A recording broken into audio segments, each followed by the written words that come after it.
Hey everyone, welcome, welcome. This is Clientele. This is Cheryl, and I have got two amazing guests for you tonight. I am so excited to have this gentleman in the middle. I've got to tell you all about him, and I know it's ladies first, but I'm going to make a little exception tonight.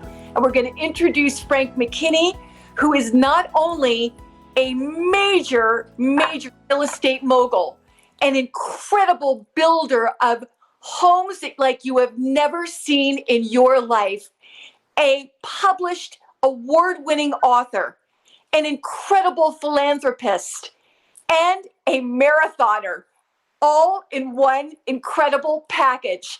Frank McKinney, please say hello to our audience, and then I'm going to introduce the founder of Clientele and MDR, Patricia Riley, who's joining us, as Frank and Pat have been great friends for years, so they both have a lot to talk about. Can we say hi, everyone?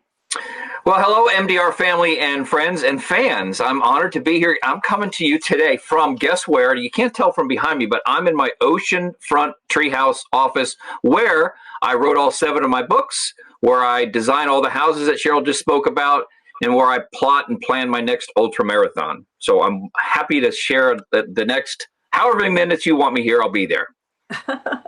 That's awesome. And I want to ask you, Pat and Frank, how did you meet? Pat, go ahead. We were both involved with Northwood University, which was a school that is dedicated to entrepreneurship.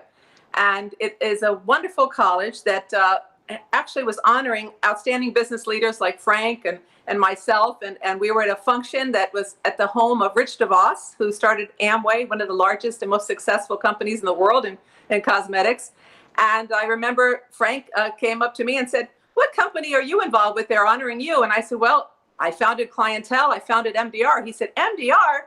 I've been using your vitamins for a decade. And because of MDR, I've been able to write books and to be a successful author. I've been able to design multi-million-dollar mansions. I've been able to be a marathon runner. All this energy, all this vitality, all this great sharp vision and focus, it's because of MDR." So instantly, of course, I fell in love with him, and I became his biggest fan and learned all about his amazing knowledge in so many areas, self-taught. And that's why I wouldn't miss being here for the world, because I'm his #1 fan, and I can't wait to hear about your latest project. Frank, tell us about your newest book, Aspire. Well, there's always something in the works, right? With all these MDR vitamins, I have to do with something with the supplements that are coursing through my veins. And so my new book, well, yes, shamelessly, I'll hold it up for a second here. Aspire, How to Create Your Own Reality and Alter Your DNA is my 7th book in my 6th genre.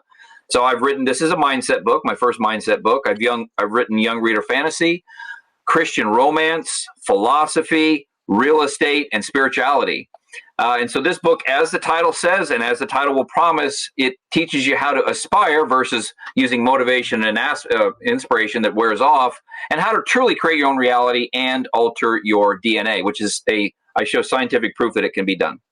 Well, I think that's really interesting, Frank, because as a scientist, epigenetics is the ability to alter our DNA. And yes, it is. We know that even though you're born one way, if you have a good lifestyle, a healthy lifestyle, you eat properly, take the right vitamins, have a great attitude, exercise, you can turn on the right genes. So what would you like to share with the readers so we can know, and we all want to get this book? I can't wait. I'm already on the order list.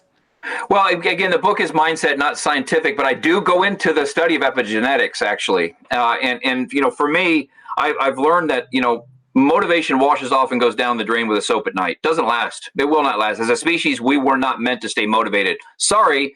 That's the reason there's a multi-billion-dollar motivation industry out there, because they know it doesn't last. Inspiration lasts about as long as a bad sunburn. A couple weeks, you watch an inspirational movie, read an inspirational book, it wears off. But aspiration for me, I've aspired to a handful of things in my career. We'll talk about them during the program. Aspiration is what does alter the DNA. Really, instead of allowing outside forces to create reality for us, there's a reason I work from a treehouse. It's where I have created this reality and written these books and designed these beautiful homes. And this book, it's about time. I've been at this for a long time, and it will be my first mindset book. By the way, for every copy that we do sell of Aspire, it provides 200 meals in one of our 29 now villages that we've built in Haiti. Which now that is called Care House, correct?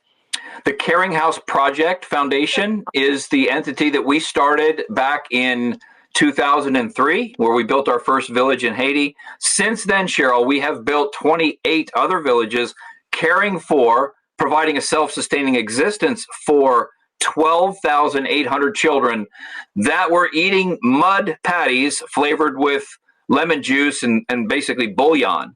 So, you have a little kid or grandkid in Haiti, there's a 22% chance it does not see its 5th birthday. And so we've been active over there, more than active. I mean, we provide these self-sustaining villages, entire villages, not just food, housing, renewable food, clean drinking water, free enterprise, schools, churches, clinics, all in this self-contained village of about 400 to 500 people. Of those 500 people, about 350 of them are children. Every village. So do the math. 350 times 29 villages is how many children we've cared for.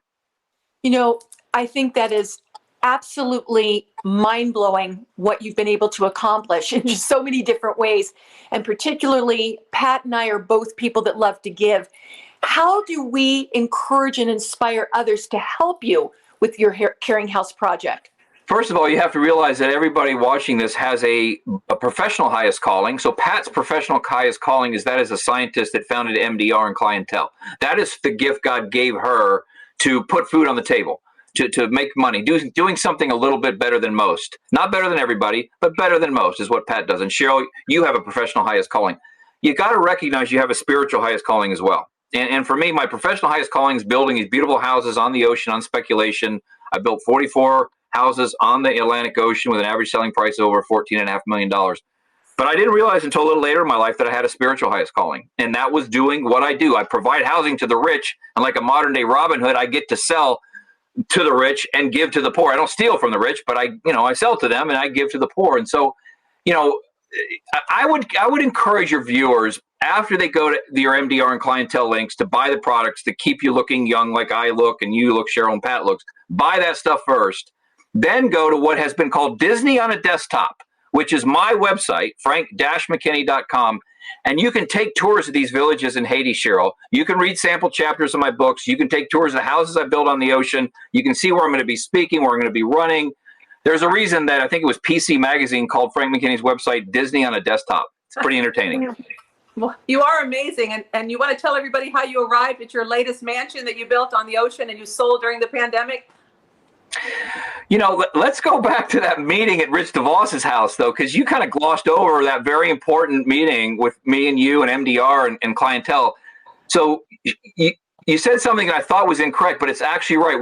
When I met you, I said I've been using your products for 10 years, but I met you 15 years ago. So that means, and if I'm not mistaken, Cheryl, you tell me, and Pat, you can tell me, when did you found MDR? When did you start the company?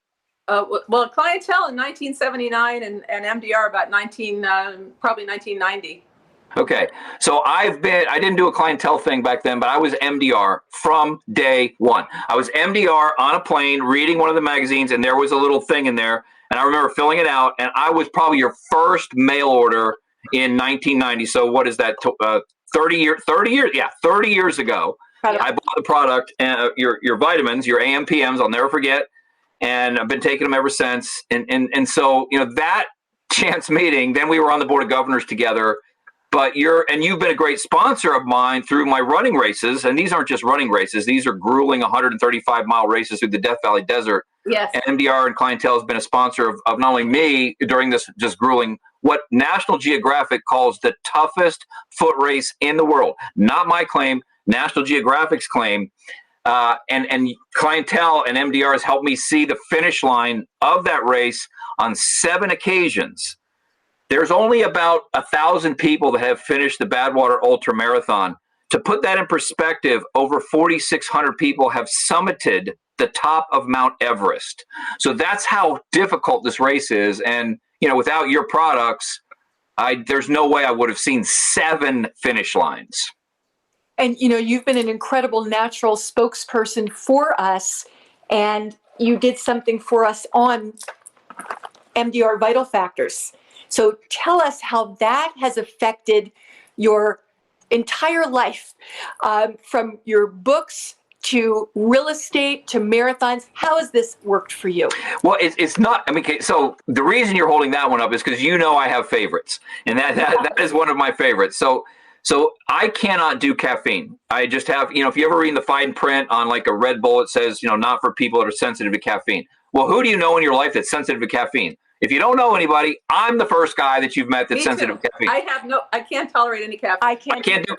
Okay, so there we got three people. I don't drink coffee. I don't drink anything. So the MDR, the vital factors. I like the efflorescence. I like the kind of the Alka-Seltzer feel. Yep, there you go. So that right there is very refreshing. I drink it with extremely cold water, or I actually put it in lemon juice, and I'll let it dissolve in some lemon juice.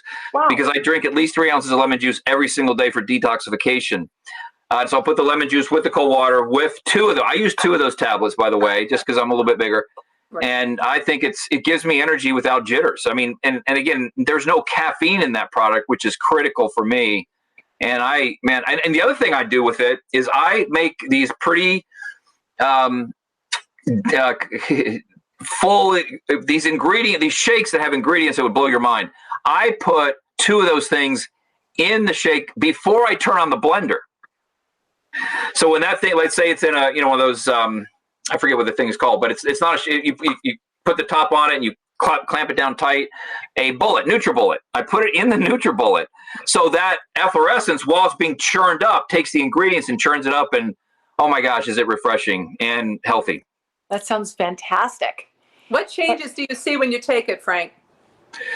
I mean, if you read my bio, I think one of the first lines in the bio is a Renaissance man. So I toggle back and forth between interest, not in nanoseconds, but I toggle back and forth between interest on a daily basis. Today I did a big Zoom call, not a call, but an event actually, where we raised some money for Caring House. And then I was speaking to the publisher of my new book, Aspire, to try to get a publish date.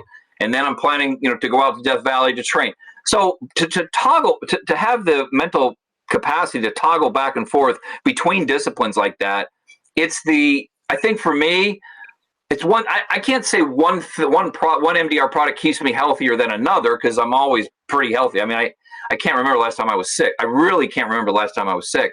But the vitality and the focus and the concentration to be able to toggle back and forth between interests, I think I get that from the vital factors. And I think that's right. Oh, I'm sorry, Pat, go ahead, please. No, I think it's terrific. We hear that from everybody. I feel the same way. You feel sharper, mentally focused, you get more accomplished, and I think you have an optimism. You have a well-being. You have a drive when you feel good, and Vital Factors helps you have that drive that you get. Well, the other thing that I do, I deplete a lot of my resources. I'm not one that's sedentary, so there's a lot of depletion of minerals and vitamins that are constantly taking place. For example, I have a treadmill inside my sauna. So, I'm on a treadmill at 150 degrees, and you can imagine the depletion that takes place. So the products at MDR that I use helps me stay not just healthy, but just, at my stage of the game, I'm still on top of my game. Matter of fact, I don't think I've ever been better at what I do than I am right now. I haven't missed a step. I'm slower as a runner, but I can still go forever. Let's talk about you and the Badwater Canyon run, because, describe it for our viewers. Yeah. So, I'll paint the picture. So you don't even have to be a runner to appreciate this. According to National Geographic, as I mentioned, it's the world's toughest foot race. It's 135 miles through the Death Valley Desert in July, where you're running on blacktop pavement from the lowest point in the Western Hemisphere, which is 282 feet below sea level, at a place where a sign in the ground says Badwater. You start there, and you're running up and down 3 mountain ranges. So I start below sea level. I go up to a mile above sea level. Then I drop back down to sea level. Then I go to 6,000 feet. I drop to 2, and I eventually finish at around 9,000 feet. So the cumulative elevation gain is close to 4 miles of just straight upwardness, and you have a limited time to finish this race. So once the start gun goes off, you've got 48 hours to cover 135 miles. So for me, I'm not a fast runner. it's running, it's moving forward. It's not running, but moving forward nonstop. So sometimes it's running, sometimes it's walking, sometimes it's power hiking, sometimes it's crawling, sometimes it's throwing up. I mean, no matter what, I have a mantra, and it's called relentless forward motion. Always moving forward toward the finish line. And I have failed in that race 5 times, but I've seen the finish line 7 times. And, just imagine for a second, if you just close your eyes and think about 125-degree heat, nonstop, where the pavement is over 200 degrees. So if you wear the wrong shoes, your shoes will melt to the pavement. And having to endure that, because it's a fallacy that the desert gets cool at night. It does not. Typically, it doesn't get below 100 degrees at night. And one year we saw 136 degrees during the day. And you're moving forward, and you're running in that, and so it's just brutal. But I've finished that race 7 times, and a lot of it has to do with your products, Pat. So Frank, can you tell us, how do you have the motivation? How do you drive yourself to accomplish something so amazing as a 135-mile run called Badwater Canyon that only a few elite runners in the world are invited to even attend, and you've done it 7 times? How do you do that? Okay, so the Badwater Ultramarathon, for the MDR fans and friends and viewers, in your life, you'll have what I call the 3 I's lay themselves on your heart. Certain things that are insurmountable, incomprehensible, and impossible. When I first heard about Badwater, running 135 miles in 125-degree heat, nonstop, over 3 mountain ranges on blacktop pavement that's 200 degrees, that was insurmountable, incomprehensible, and impossible. You have 2 choices when those things lay themselves on your heart. You can react to the fear associated with the thought of taking a risk, right? Fear is associated with the thought of taking a risk, not the actual taking of the risk. When we think about taking a risk is when we get fearful. You can let that fear overcome you, or you can pursue the insurmountable, the incomprehensible, and the impossible. So for me, Pat, I'm not a gifted ultramarathon runner. I have to earn every one of those 200,000 footfalls, meaning every time my foot hits the pavement, it counts as one. 200,000 times plus it takes me to run, my feet hit the ground before I see that finish line. So I realized, that race has been around since 1987.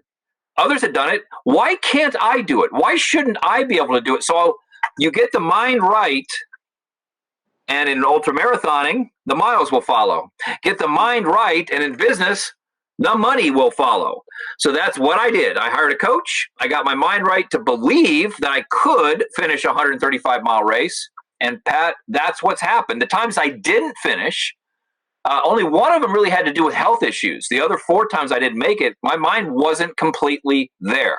So that's what drives me, is making sure that I can get that mind right. And that's where, honestly, my MDR regimen and my clientele regimen out there with the sunblocks and all of that and the skincare is very important, because after a while, the body just goes into autopilot. My mind sleep deprivation does some crazy things to the mind. So, the vital factors that I take, what are the AMPMs again? I call them AMPMs. The MDR fitness tabs. The fitness tabs, those things, again, I take probably more because I have to ingest 300 calories an hour. 300 calories an hour. And I go through 12 gallons of fluid in 2 days. So I'm constantly, yes, Cheryl, hold those up. Yeah, those things during Badwater, I know you're supposed to take 1 in the morning, 1 at night. Well, I'm probably taking 3 or 4 times that, because my metabolism is just purging them out of my system. Mm-hmm. And you don't stop to sleep. That's what people don't realize. You keep walking or running right through the night. You just keep. I have to. Yeah, I'm not stopping for anything. I mean, really, I'm eating on the move. I'm actually going to the bathroom on the move. Believe it or not, I don't. It's a family show, so I don't want to get into that. But I'm constantly moving. I think passion is overrated, Pat. It's purpose. I can be passionate about eating chocolate, but it's not a great thing. My purpose in life, or one of my purposes in life, was wanting to finish the toughest foot race in the world. To do that, I have to get my mind right. If I'm unhealthy, I cannot get my mind right. So the benefits of your products, the MDR products and the clientele products, the fitness tabs, I mean, those are things that allow me to pursue the incomprehensible, the impossible, and the insurmountable. I'm not guaranteed to finish, but I'm not going to not try. I'm not going to not go to the start line. That only comes with a clear mind and a healthy body. I have to say that this man, who is absolutely remarkable in so many different ways, and I love Frank, I love every part of you, and I truly love the spiritual part of you, I think, above all else, because that's basically what's entering into every single thing that you do.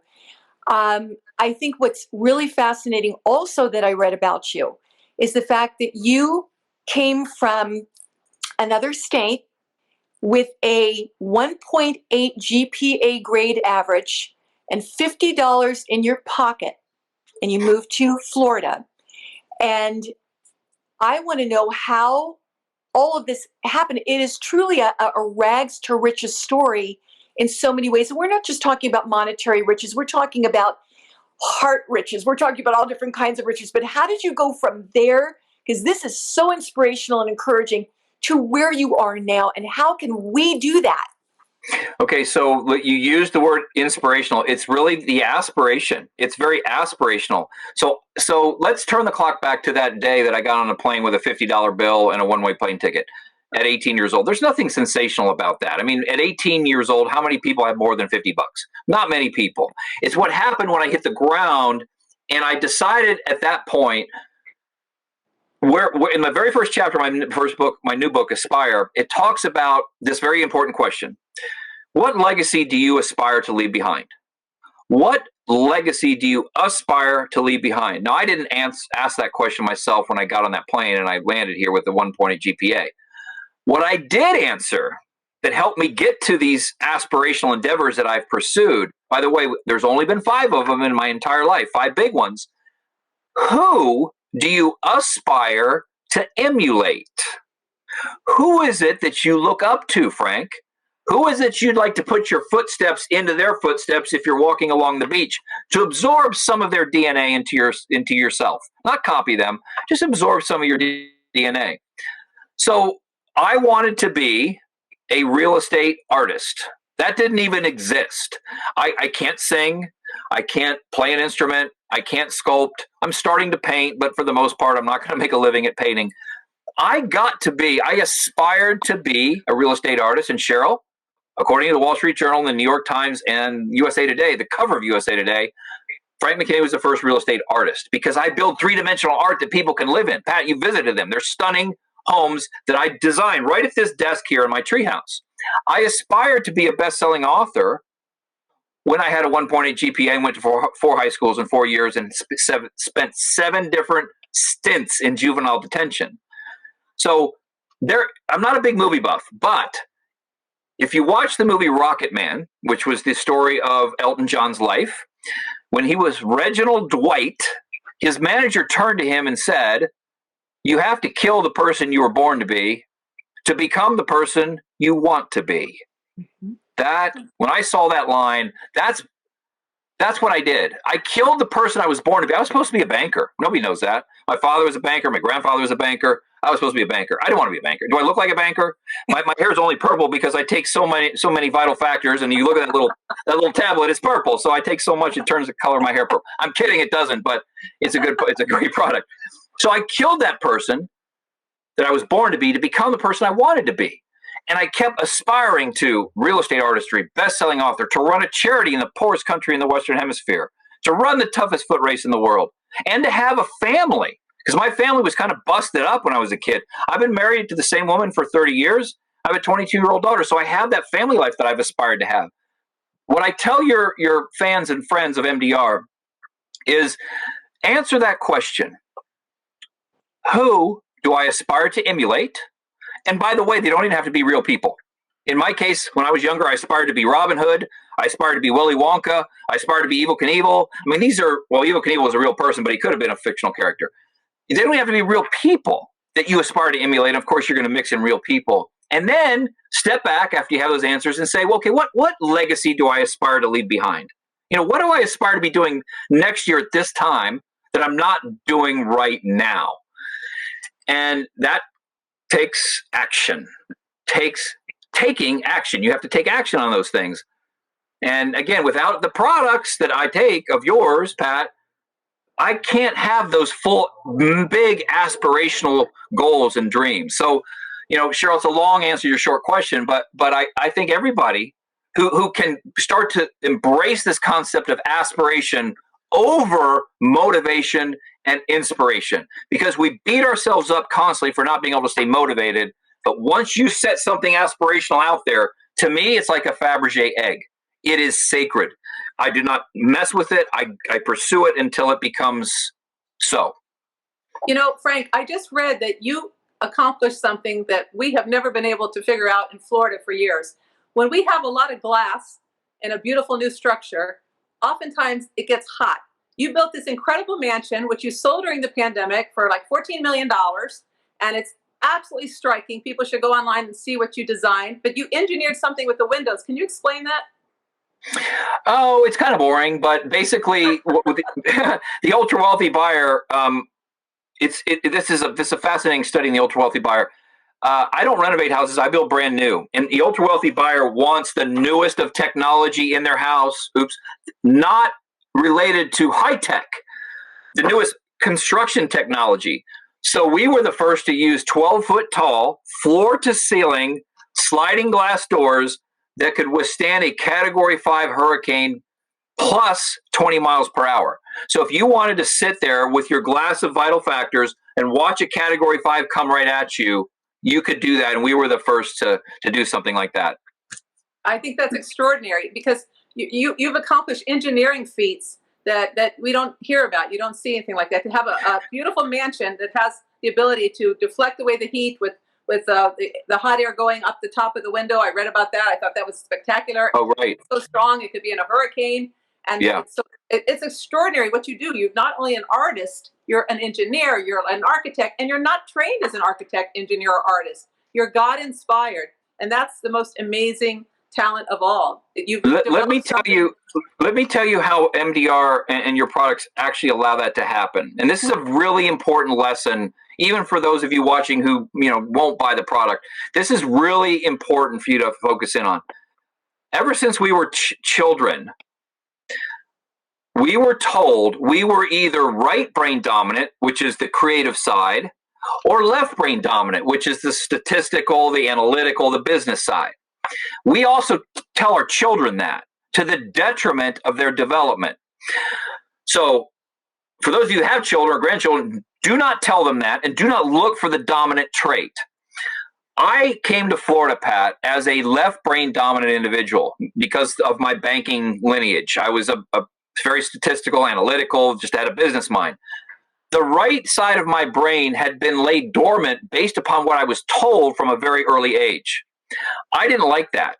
It took me about a decade of reawakening the synapses in the right side of the brain, the creative side, so that I could be a creative, artistic individual. Being able to do that and teaching your children that they are not right brain or left brain dominant. Oh, I have a partner. She's the creative. I'm the business mind. What happens to the partnership when it blows up? You're left holding the bag. So it's a circuitous way to come back to the products, which allow me to do what very few people focus on or believe they can do, Pat. You talked about it in the engineering of the house and the artistry associated with the house. But that should be the goal of everyone, to have a mind that's sharp enough. And if you choose to toggle between right brain, which is creative, and left brain, which is business, statistical, and analytical, using a product like MDR allows that beautiful flower to unfold. And I hope that when you listen to this, you'll feel relieved, you'll feel lighter, not only with yourself, saying, maybe I want to be a creative, even though I have a business mind up to this point. But please, if it's too late for you, if you don't believe you can do it for yourself, do it for your kids and grandkids. And I want to say that this has been an incredible, aspirational time together. How do we get your book, Aspire? This is your 7th, and it's going to be another award-winning book. How do we get that? How do people get in touch with you? How do we support Caring House? Let us know right here, because we're going to say goodbye in just a couple minutes, but you're going to come back again. And we're going to take everybody through your clientele journey. So can you take us out, Frank? Okay, very quickly. Yeah, so the Aspire book, my book called Aspire, How to Create Your Own Reality and Alter Your DNA. I know it's kind of shiny right there. Yep. you go to theaspirebook.com, theaspirebook.com. You'll see another first, Pat, a book trailer similar to a movie. And I'm not going to give it away, but go to theaspirebook.com. You can watch that. You can read a sample chapter. And for every Aspire book, Cheryl, that people buy, it's providing that 200 meals in one of our Haiti villages. So theaspirebook.com is where I would suggest that they go to learn a little bit more about a book that'll be out this summer. I'll be going. I'm excited. The book is out this summer. This is how you get the book. Frank's already explained it to you. Go to frankmckinney.com. That is your website? It's frank-mckinney.com. frank-mckinney.com. All right, Disneyland on your desktop. So that's what you're going to see. This man is a marvel. Pat, thank you for bringing Frank to us, because this is such an exciting and aspirational interview. I know it's going to encourage and aspire people to be beyond their wildest expectations, what they could ever be. So we're going to say goodbye to everybody right now and blessings. And we're going to see you again shortly. We're going to come back with your clientele journey. Well, I got to say one last thing. I rarely give endorsements because you're putting your reputation on the line. I don't refer a friend to go out on a date because what if that blows up? I don't refer people to lawyers because what if that blows up? I don't endorse products. I mean, I have people throwing products at me right and left. I don't do it. So, and I wouldn't even do this for MDR had it not been for I got 30 years with MDR products in my system under my belt. So that's why I'm comfortable saying, hey, man, it's worked for me. You may not want to run 135 miles, but if you want to feel better going out to the end of your driveway to get your mail, MDR fitness products they work. Well, and I want to encourage everybody, and thank you for that, to call us at 800-327-4660. Monday through Friday, 9 a.m. to 5 p.m. Eastern Standard Time. If you want to speak to me personally, Cheryl Wilson, you can call me at the same number, 800-327-4660, extension 5709, Monday through Friday, 9 a.m. to 5 p.m. Pacific Standard Time. Let me sleep a little bit, okay? So and also check out MDR.com. Easy to remember, MDR.com. And for sure, the Aspire book. Frank, what's that name again so we can buy it? Theaspirebook.com. Theaspirebook.com. Fantastic. Thank you, Frank. Thank you, Cheryl. Well, bye, guys. Thank you. Blessings, everyone. We'll see you again soon. Join us next Thursday at 12:30 p.m. Eastern Standard Time, where we're going to bring you another incredible guest. Frank, I thank you so much from the bottom of our hearts. We are so grateful to have you here today. Thank you, and thank you, Pat. We're so grateful to have you, our founder, Clientele and MDR. See you again soon, everyone. Bye-bye. Thank you. Blessings.